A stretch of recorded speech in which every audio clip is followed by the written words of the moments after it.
Okay, what we're going to do in this chapter is really dig into limits and how they work and what they look like, and really start applying them to the different types of problems that you're going to see. And so the easiest way to do that is just to dive on in and talk about limits that we've seen 1,000 times before, and those limits are asymptotes. And we've talked about them, and we've looked at them, and we've graphed them, and we've put dotted lines where they should go, but here's what they really are.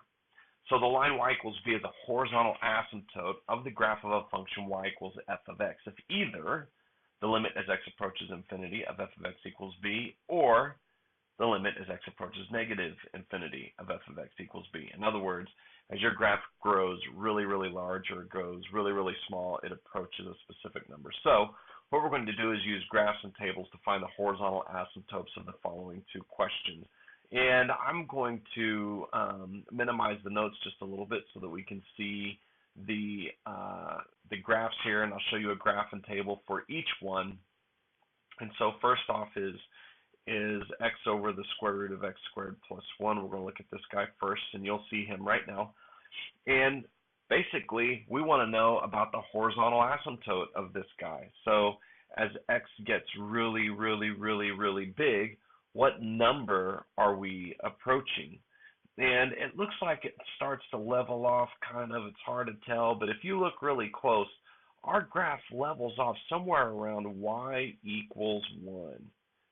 Okay, now it might not ever say 1 in the table of points, and it might not ever say 1 on the graph or look like it. It might look like it, maybe gets closer, maybe doesn't, but it's 1.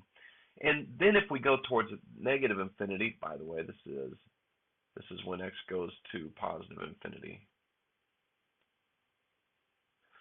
And then when x goes towards negative infinity, then what we're going to notice is that the y values approach a different number, -1. And so that's a horizontal asymptote. This guy's got two of them. Kind of cool, I know. So anyway, that's what a horizontal asymptote does. You've seen it before. You've done it before. You just get to do it some more. All right. Switching gears now and throwing a trig function in there. We've got sine x over x. Now this is an interesting one for horizontal asymptote. Remember that you can't have 0 in the denominator. So if we graph this guy, remember that we're not interested in what happens at 0. We're interested in infinity, okay? And so we want to know that what happens with this graph as x approaches positive infinity. And what's going to happen is the sign is just going to bounce back and forth between 1 and -1. But the bottom, the denominator, is just growing exponentially. So where does this guy go? This guy's going to go to 0.